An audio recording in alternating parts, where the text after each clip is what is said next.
Sir, Chaudhary साहब आए हैं। ठीक है, उन्हें अंदर लेके आओ। जी।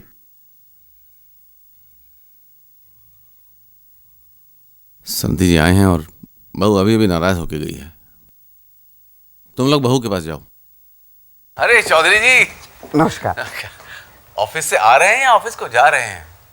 जी नहीं, मैं तो इसे लेकर आपके पास ही आया था। मैं कुछ समझा नहीं चौधरी जी। वो आइए आइए ना। वो समधी जी, दरअसल बात यह है कि मैंने कावेरी के लिए कुछ पैसे इकट्ठे किए थे। अब शादी तो जैसे तैसे हो गई, लेकिन पिता का फर्ज कैसे भूल सकता हूं। मुझे मुक्त कर दें और इसे स्वीकार लें।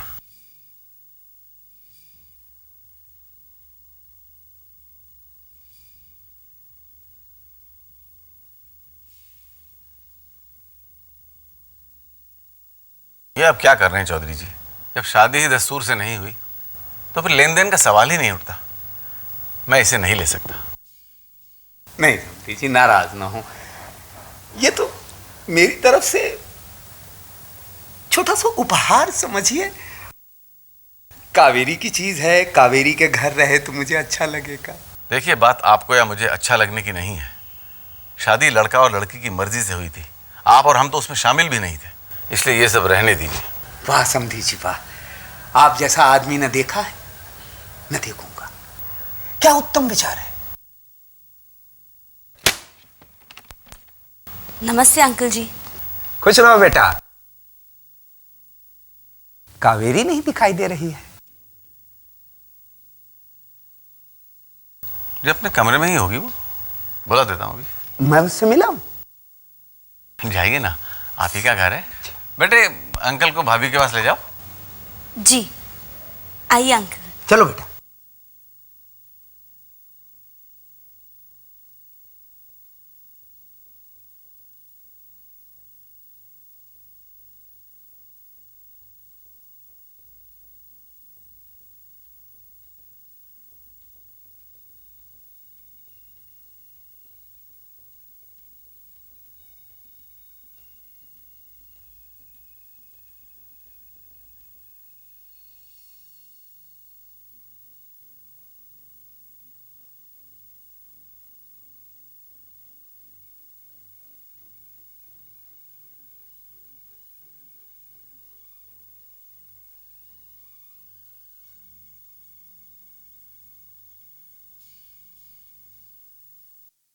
समधन जी, आप?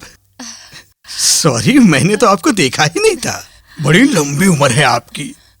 कावेरी आपके गुण गाए जा रही थी, कह रही थी माँ जैसी सास मिली है। कैसी बात कर रहे हैं भाई साहब? ये बात तो मुझे कहनी थी कि हम लोग किस्मत वाले हैं जो हमें कावेरी जैसी बहू मिली। कितनी संस्कारिक है, कितनी सुशील है वो। भाई साहब, सूटकेस दिखाई नहीं दे रहा। वो मेरा कहां था? वो जिसकी अमानत थी मैंने दे दिया। अब वो पैसा मेरे किस काम का? कावेरी जाने, उसकी मर्जी, जो चाहे सो करे।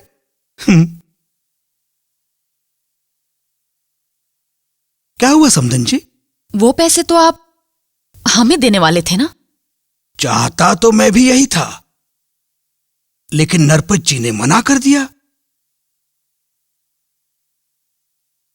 लेकिन हमने तो आपको उनसे बताने के लिए मना किया था ना? अच्छा अच्छा, मैं भूल कैसे गया? मुझे कसम से बिल्कुल याद नहीं समधन जी। क्या ऐसी बात हुई थी क्या?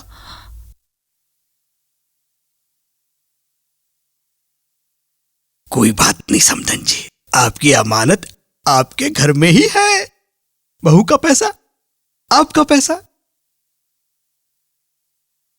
जो उचित समझे करे। चलता हूं। नमस्ते।